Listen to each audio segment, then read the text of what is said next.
It's Friday, November 22nd. Behind the scenes at Powderpuff, Buford has first ever turkey trot, and do you know your Thanksgiving trivia? All of this and more on this edition of The Stinger on Air.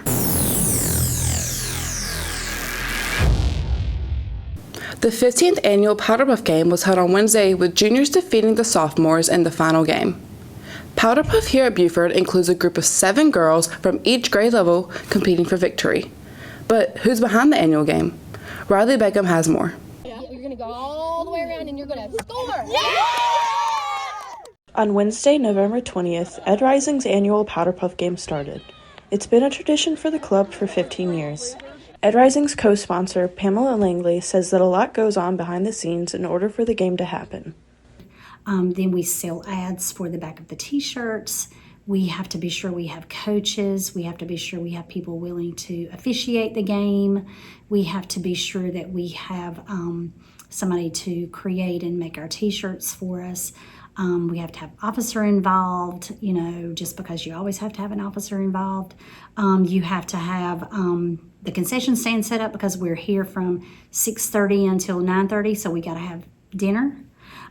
So lots of little details. Langley says that the coaches and officiators that volunteer help to make the game run more smoothly. So we have lots of people that help me get this, going, of course. And then we have our coaches. We could not do it without, Miss Horn, Miss Bailey, Mr. Loudermilk is coaching this year, and Coach Newton. While the game is a major part of Ed Rising, it's not the only activity that takes place. The club takes part in events such as the Special Olympics, which they have volunteered to be a part of for more than 15 years. The club also participates in a Night to Shine, an event similar to prom for those with disabilities 14 and older. Members of Ed Rising serve dinner and go as buddies for guests. Ed Rising officer Savannah Rowell says that service work is what makes the club worth it. I think the importance of it is just like being there. It's like showing up, making a commitment and doing service work and just being around other future educators. Powderpuff is a fundraising opportunity for the club in order to fund service projects they're involved in. You can support the club by showing up to events. If you're interested in joining, talk to a member of the club or contact Miss Langley and Miss Horn. For Stinger on Air, I'm Riley Beckham. Thanks, Riley. This year, the Beta Club found a unique way to raise funds for their program. Tabitha Thompson has the story. This is our first annual Buford Beta Turkey Trot, and I hope to see many more. Beta Club hosted their inaugural Turkey Trot on Saturday. The event was a 5K race around the Buford campus. Running was not limited to Buford students, but open to community members of all ages. Hannah Belk, Beta Club president, says that this fundraiser was a fun way to bring together our community, which inspired her to make the event recurring. So we had about 32 people come, and just to see the community come together and to see the faces brighten up, like people dressed up as a turkey, people throwing their arms up past the finish line. It's a joy. To me, I love exercise, and I think others, it was a fun way to exercise. Some walked. So I just think to see the smiles on other people's faces was really motivating. Belk also says that this event included more than just running. Okay, so our raffle basket was a cute idea that we thought would go along with it, and it just included some candles, some goodies, and other things in it. Each participant got a raffle ticket, and we also sold our raffle tickets to people at Buford. So, yeah. There was a lot of planning put into the trot to make it successful. Belk even made the medal awards herself. So first of all, of course, we had to go by Miss Whelan and talk to our officers and our committee and just some members in the Beta Club. So first, then we had to get some awards, some medals, some trophies, and then we had to start getting sign-ups out. And it was a little stressful at first, but after a while, it all just came together. School events like this normally run smoother with student involvement. Belk says that for the next turkey trots, she'd like to see more students signing up. I would definitely start encouraging more students to come out and do it, because with Beta, it's all about community, and I love talking to people, and I just want some more people from our school to come and participate so I can get to know them and just be community, so yeah. This fundraiser kicked off a Buford High tradition for years to come. For Stinger on Air, I'm Tabitha Thompson. Thanks, Tabitha. Speaking of Beta Club, several members went on the turtle trip on November 14th. This field trip took them down to the Charleston Aquarium, where they learned not just about turtles, but plenty of marine biology. Down here, It's time for Jacket Culture.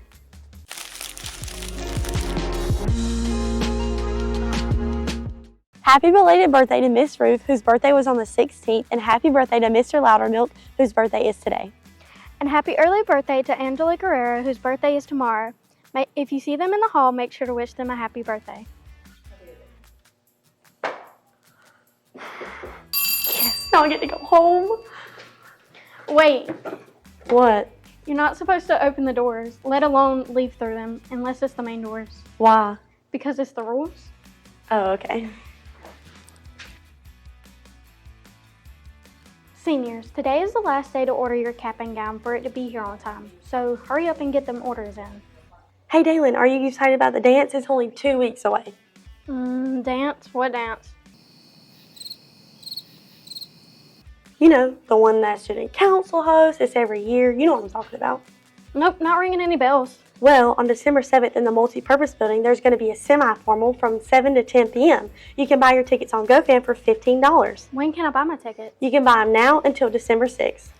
Wait, one more. No, any more questions, contact Miss Carter. I am so exhausted. I really need a break.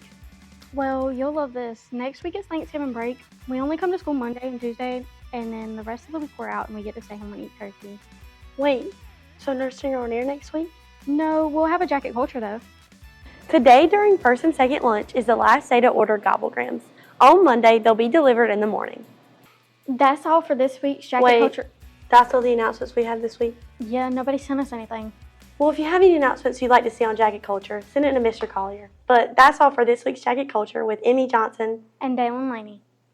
Earlier this week, a group of veterans visited schools across the county to deliver new American flags and talk with kids about proper flag etiquette. This is the first time you pulled it, okay? Yeah, that's good for the first time. Yeah. Veterans J.C. Dawkins, Tom Moran, and John Howell spent the last couple of weeks delivering new American flags and talking with students about patriotism and the importance of flying the flag correctly.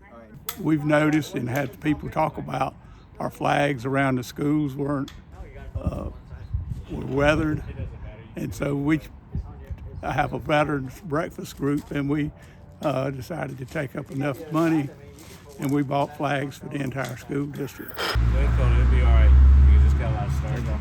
This past Tuesday, they visited the last 3 schools here in the Beaufort area. The military is a really good option because, like he says, they will pay for your college. The veterans took this opportunity to not only talk about their service, but also to show students Gage Johnson's and Walton Hunter how to properly fold the flag when the colors are retired each day. I would say this for the whole entire school district, starting with the superintendent's office on down. It's been nothing but a great experience for us, and I hope it has been for the school. There are plenty of holidays we celebrate throughout the year that we don't know much about. We sent Jacob Rivers to the street to see what BHS knows about Thanksgiving. In a few days, we'll all be released for Thanksgiving break. Speaking of which, let's see if y'all know some Thanksgiving trivia. Do you think Americans prefer apple pie or pumpkin pie? Pumpkin. Pumpkin pie. Pumpkin pie. Apple. Probably pumpkin pie. Wrong. It's apple. What was the first state to celebrate Thanksgiving? What was what? What state first celebrated Thanksgiving? Maryland. 1620. Massachusetts. It wasn't a state. What's the skin under turkey's necks? Gobbler. The neck. Where do wild turkeys sleep? I don't know. In trees. Where do wild turkeys sleep? Massachusetts. In the fields? I don't know. In the grass? Like in a... They can't fly. I guess people really don't know about Thanksgiving. Well, that's all for this week's Stinger on the Street with Jacob Rivers and Michaela Oakley. That wraps up this week's episode. To stay up to date throughout the week, make sure to visit our website and social media pages. There's also a new way to support the Stinger. On the top of our homepage and at the bottom of any posted content, there's a contribute button. For Stinger on Air, I'm Michaela Oakley.